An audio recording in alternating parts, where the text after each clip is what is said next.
വിജയത്തിന്റെ വിഷയം, നമ്മുടെ ജയപരാജയത്തിന്റെ വിഷയം, നമ്മുടെ ഉത്ഥാന പതനത്തിന്റെ വിഷയം, നമ്മുടെ നരക സ്വർഗ നിർണയത്തിന്റെ വിഷയം. അതുകൊണ്ട് കുറച്ച് ഗൗരവം ഉണ്ടാകണം. ഈ വിഷയങ്ങൾ ചർച്ച ചെയ്യുകയും പഠിക്കുകയും ചെയ്തില്ലേ എങ്കിൽ പിന്നെ പറഞ്ഞിട്ട് കാര്യമുണ്ടോ? എന്റെ പ്രിയപ്പെട്ട സഹോദരങ്ങളെ, അതുകൊണ്ട് ആലോചിക്കണം. ഇന്ന സമഅ, കേൾവി അല്ലാഹു തന്നതാണ്. ഈ ശബ്ദങ്ങൾ എന്താണ് ശബ്ദം എന്ന് അനുഭവിക്കാൻ കഴിയാത്ത ലക്ഷക്കണക്കിന് ആളുകൾ ലോകത്തിന്റെ നെറുകയിലൂടെ പോവുകയാണ്. എന്താണ് ശബ്ദം എന്ന അനുഭവമില്ലാത്ത ആളുകൾ. എന്തിനാണ് അള്ളാഹു അവർക്ക് കേൾവി ശക്തി ഇല്ലാതാക്കിയത്? അവരോടുള്ള ദേഷ്യം കൊണ്ടല്ല, പരീക്ഷണമാണ്, മറ്റുള്ളവർ കാണാനാണ്. ഇങ്ങനെ കേൾവി ശക്തി കൊടുക്കാതെ പടയ്ക്കാനുള്ള പവർ പടച്ചവനായ ജഗന്നിയന്താവായ സർവേശ്വരനായ അള്ളാഹുവിനുണ്ട് എന്ന് മറ്റുള്ള ആളുകൾ മനസ്സിലാക്കാനാണ്. വൽ ബസറ, രണ്ടാമത്തെ പോയിന്റ് അള്ളാഹുവിന്റെ ഖുർആൻ പറയുന്നു, ഇന്ന സമഅ വൽ ബസറ, അവന്റെ കാഴ്ചയുണ്ടല്ലോ. വലിയ അത്ഭുതകരമാണ് നമ്മുടെ കാഴ്ച. സഹോദരങ്ങളെ ചിന്തിക്കണേ, അത്ഭുതകരമായ കാഴ്ചയുണ്ടല്ലോ. ലോകത്തിൽ ഇതുപോലെ ക്യാമറയും നമ്മൾ ഫോക്കസ് ചെയ്യുന്നില്ല. ഒരു നിമിഷം 50 വ്യത്യസ്തമായ വസ്തുക്കളെ ഫോക്കസ് ചെയ്യാൻ പവർ ലോകത്തിൽ ഒരു ക്യാമറയുണ്ടെങ്കിൽ അത് കണ്ണിന്റെ ക്യാമറയാ. ലോകത്തിൽ കണ്ടുപിടിച്ചിട്ടില്ല. വിവിധതരം പേശികൾ കൊണ്ട് രൂപപ്പെടുത്തപ്പെട്ടതായ നമ്മുടെ കണ്ണുണ്ടല്ലോ. ഏതാണ്ട് 550ഓളം വരുന്ന രോമങ്ങളാൽ സൃഷ്ടിക്കപ്പെട്ട കൺപീലികൾ ഉണ്ടല്ലോ. പീലികൾ കൊണ്ട് നമ്മുടെ വിയർപ്പിനെ ആ കണ്ണിലേക്ക് തടഞ്ഞു നിർത്തിക്കൊണ്ട് ആ കണ്ണിന് പ്രൊട്ടക്ഷൻ തരുന്ന പീലികൾ ഉണ്ടല്ലോ. 6 മാസത്തിൽ എന്റെ പ്രിയപ്പെട്ടവരെ, കണ്ണിന്റെ ഇമകളുടെ രോമങ്ങൾ 6 മാസത്തിൽ ഒരിക്കൽ ഇങ്ങനെ കൊഴിഞ്ഞ് പുതിയ രോമങ്ങൾ വരികയാ. വലിയ അത്ഭുതമാ കണ്ണില്ലാത്തവർക്ക് കണ്ണിന്റെ ബുദ്ധിമുട്ടറിയൂ, കാഴ്ചയില്ലാത്തവർക്ക് കാഴ്ചയുടെ ബുദ്ധിമുട്ടറിയൂ. ഞാനൊന്ന് പറയട്ടെ സഹോദരങ്ങളെ, നിങ്ങൾ ഇങ്ങോട്ട് വന്നത് നല്ല കാഴ്ചയുള്ള ആളായിട്ടാ. നിങ്ങളുടെ കണ്ണൊന്നടച്ചു പിടിച്ച് തൊട്ടടുത്തുള്ള വീടാ നിങ്ങളുടെ വീടെങ്കിലും ആ വീട്ടിലേക്ക് ചേർന്ന് എഴുന്നേറ്റ് പോകാൻ നിങ്ങൾക്ക് പറ്റുമോ? ഒന്നാലോചിക്കണേ. കാഴ്ചയെന്ന് പറയുന്ന നിഅമത്ത് അല്ലാഹു തോന്നിവാസം കാണാൻ തന്നതല്ല ചെറുപ്പക്കാരാ. തെമ്മാടിത്തരം കാണാൻ തന്നതല്ല ചെറുപ്പക്കാരാ.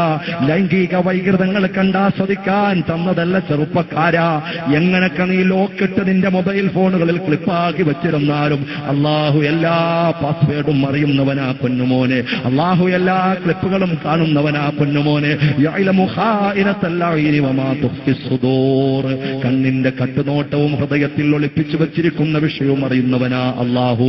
അതുകൊണ്ട് അള്ളാഹു തന്ന കണ്ണിനെ കുറിച്ചൊന്ന് ആലോചിക്കണേ. അന്ധന്മാരെത്രയോ ഉണ്ട് സഹോദരങ്ങളെ. കണ്ണിന് അന്ധത ബാധിച്ചു പോയ എത്രയോ ആളുകളുണ്ട് സഹോദരങ്ങളെ. ആലോചിക്കണേ. അന്ധന്മാർക്ക് ലോകത്തിൽ ഒരു യൂണിയൻ ഉണ്ട്, മറന്നുപോകണ്ട. അന്ധന്മാരുടെ ഒരു യൂണിയൻ ലോകത്തിൽ പ്രവർത്തിക്കുന്നുണ്ട്. എന്താണ് അവരുടെ പരിപാടി എന്നറിയോ? ഏതാണ്ട് 165ഓളം രാജ്യങ്ങളിൽ അവർ ഹോട്ടലുകൾ നടത്തുന്നുണ്ട്. ഇന്ത്യയിലുമുണ്ട്. ഹൈദരാബാദിന്റെ തിരുനെറ്റിയിൽ ഹോട്ടലുണ്ട്. എല്ലാ ഹോട്ടലിന്റെയും പേര് ഒരു പേരാ. ഏതാണ് ആ പേരെന്നറിയുമോ? The dialogue in the dark. അള്ളാഹു തന്ന നിഅമത്ത് ചെറുപ്പക്കാരാ, കണ്ണിന്റെ കാഴ്ചയുണ്ടല്ലോ പൊന്നുമോനെ. അതിനെക്കുറിച്ചൊന്ന് ഓർമ്മപ്പെടുത്താൻ ഞാൻ പറയുന്നതാ. ഡയലോഗ് ഇൻ ദി ഡാർക്ക് എന്ന് പേരുള്ള ഹോട്ടലിന്റെ പ്രത്യേകത എന്താണെന്നറിയുവോ? ആ ഹോട്ടലിലേക്ക് കടന്നു ചെല്ലുമ്പോൾ ആർക്ക് വേണമെങ്കിലും കടന്നു ചെല്ലാം. പക്ഷേ അതിലെല്ലാം അകത്തുള്ളവരല്ല അന്ധന്മാരാ. ഒരു തുള്ളി വെളിച്ചം അതിന്റെ ഉള്ളിലുണ്ടാവൂല. എല്ലാ പ്രകാശമുണ്ടാകാൻ സാധ്യതയുള്ള മുഴുവൻ വസ്തുക്കളും പുറത്തേക്ക് വെച്ചിട്ട് വേണം പോകാൻ. എല്ലാ വസ്തുക്കളും പുറത്തു വെക്കണം. മൊബൈൽ ഫോൺ പുറത്തു വെക്കണം. വെളിച്ചമുണ്ടാകാൻ സാധ്യതയുള്ള മുഴുവൻ വസ്തുക്കളും പുറത്തു വെക്കണം. എന്നിട്ട് ആ ഡയലോഗ് ഇൻ ദി ഡാർക്ക് എന്ന് പേരുള്ള ആ ഹോട്ടലിന്റെ കവാടം കടന്നകത്തേക്ക് കിടക്കുമ്പോൾ ഡോറൻ ക്ലോസ് ചെയ്യും. കുറ്റാക്കൂരിട്ടാ ചെറുപ്പക്കാരാ, ആലോചിക്കണേ. ഒരു തുള്ളി വെളിച്ചം ഉണ്ടാവൂല. ഏറ്റവും കണ്ണ് അടച്ചു പിടിച്ചാലും ഉണ്ടാകുന്നതിനേക്കാളും വലിയ കുറ്റാക്കൂരിട്ടാണ്. അവിടെ നിന്റെ കാഴ്ചക്ക് നിനക്കവിടെ യാതൊരു വിധമായ സ്വാധീനവുമില്ല. എന്നാൽ എന്റെ പ്രിയപ്പെട്ട സഹോദര, ഒരല്പസമയം കഴിയുമ്പോൾ നിന്റെ തോളിലേക്ക് ഒരാൾ വന്ന് തട്ടുകയാ. പേടിക്കണ്ട. അന്ധനായ ഒരാൾ, അയാൾക്ക് അവിടെ കാഴ്ചയുണ്ടെന്ന് വേണമെങ്കിൽ പറയാം. അത് അയാളുടെ ലോകവാ. നിന്റെ കാഴ്ചയോടെ നിന്റെ കണ്ണുകൊണ്ട് അവിടെ പ്രയോജനമില്ല. അന്ധന്മാരായ ആളുകളുടെ ലോകമാ ചെറുപ്പക്കാരാ. അല്ലാഹു തന്ന ഇന്ന സമഅ വൽ ബസറ വൽ ഫുആദ്, കുല്ലു ഉലൈക കാന അൻഹു മസ്ഊലാ. അല്ലാഹുവിനെ കുറിച്ചൊന്ന് ചിന്തിക്കാൻ ഞാൻ പറയുകയാ ചെറുപ്പക്കാരാ. അല്ലാഹു യുവത്വത്തിന് തന്നിട്ടുള്ള ആ കാഴ്ചയുടെ പവറിനെ കുറിച്ചൊന്ന് ആലോചിക്കാൻ പറയുകയാ. ഒരാൾ വന്ന് നിന്റെ തോളിൽ തട്ടും, പേടിക്കണ്ട, അവിടെയുള്ള വെയിറ്ററാ നിനക്ക് എവിടെ നിന്നെ കൊണ്ട് പിടിച്ചിരുത്താനാ വന്നത്. നിനക്ക് കാഴ്ചയുള്ള ആളാ, പക്ഷേ ആ കാഴ്ച കൊണ്ട് അവിടെ ഫലമില്ല എന്നറിയാം. നിന്നെ പിടിച്ചുകൊണ്ടുപോയി ഒരു ചേറിൽ കൊണ്ടിരുത്തുന്നു, വേറൊരാൾ വന്ന് തട്ടുന്നു, നീ ആളിനെ കണ്ടെങ്കിലെങ്കിലും വിഷമിക്കണ്ട. അയാൾ ചോദിക്കുന്നു എന്താ കഴിക്കാൻ വേണ്ടതെന്ന് ചോദിക്കുന്നു. സന്തോഷമായിട്ട് നിനക്ക് പറയാം, നിനക്ക് ഓർഡർ ചെയ്യാം. അവരുണ്ടാക്കുന്ന ഭക്ഷണത്തിൽ ഇന്നുവരെയും ഒരു ക്രമക്കേട് കണ്ടെടുത്തിട്ടില്ല. കാഴ്ചയുള്ള പല ആളുകളും പാചകം ചെയ്യുന്നുണ്ട്, പക്ഷേ ബിരിയാണിയിൽ ചത്തലിയതാ കിടക്കുന്നുണ്ട്, പാറ്റ കിടക്കുന്നുണ്ട്, പ്രാണി കിടക്കുന്നുണ്ട്, പല മാലിന്യവും വീണ് കിടക്കുന്നുണ്ട്.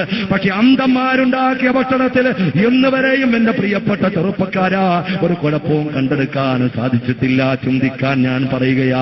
അള്ളാഹു തന്ന കാഴ്ചയുണ്ടല്ലോ പൊന്നുമോനെ. ആ റൂമിലേക്ക് നീ കടന്നിരുന്നു വല്ലാതെ ബേജാറോടെ ഭക്ഷണമെല്ലാം കഴിച്ച്, പിന്നെ അതാ പൈസ കൊടുക്കുമ്പോൾ വളരെ കൃത്യമായി കൊണ്ടതിനെ അറിയാം.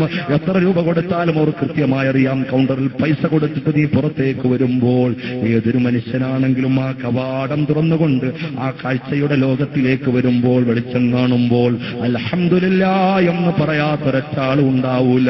അള്ളാഹുവിനെ സ്തുതിക്കാത്ത ഒറ്റാളും ഉണ്ടാവൂല. റബ്ബിനെ കുറിച്ച് ചിന്തിക്കാത്ത ഒറ്റാളും ഉണ്ടാവൂല. അള്ളാഹുവേ എനിക്ക് തന്ന കാഴ്ച അപാരമാണല്ലോ റബ്ബേ, അനുഗ്രഹമാണല്ലോ റബ്ബേ. പൊന്നുമോനെ പൊന്നുമോനെ ആലോചിക്ക. അല്ലാഹു ആ കാഴ്ചയെ കുറിച്ച് ചോദിക്കുമെന്ന് ഖുർആൻ. വൽ ഫുആദ്, നിന്റെ ഹൃദയാന്തരാളത്തിലുള്ള മിന്നിമറയുന്ന ചിന്തകളുണ്ടല്ലോ. ഒരു സാധാരണ ഒരു യുവാവിന്റെ, ഒരു യുവതിയുടെ ഹൃദയത്തിൽ ഏതാണ്ട് 21,600 ചിന്തകളാ ഒരു ദിവസം മിന്നിമറയുന്നത്. ശാസ്ത്രം പറയുന്നു 21,600 ചിന്തകളാ ഒരു സാധാരണ മനുഷ്യന്റെ ഹൃദയാന്തരാളത്തിലൂടെ മിന്നിമറഞ്ഞു പോകുന്നത്. ഒന്നാലോചിക്കണേ. ഞാൻ ചോദിക്കുന്നു പൊന്നുമോനെ, ഒരു ദിവസത്തെ 21,600 ചിന്തകളിൽ എത്ര ചിന്തയാ പൊന്നുമോനെ അള്ളാഹുവിന് വേണ്ടിയിട്ടുള്ളത്? അവന്റെ ദീനിനെ കുറിച്ച് ചിന്തിക്കുന്നത്, അവന്റെ ഹബീബായ പ്രവാചകനെ കുറിച്ച് ചിന്തിക്കുന്നത്, അവന്റെ ചിന്തയെക്കുറിച്ച് അള്ളാഹു ചോദിക്കുമ്പോൾ ചെറുപ്പക്കാരാ ചിന്തിക്കണേ പൊന്നുമോനെ. വൽ ഫുആദ്,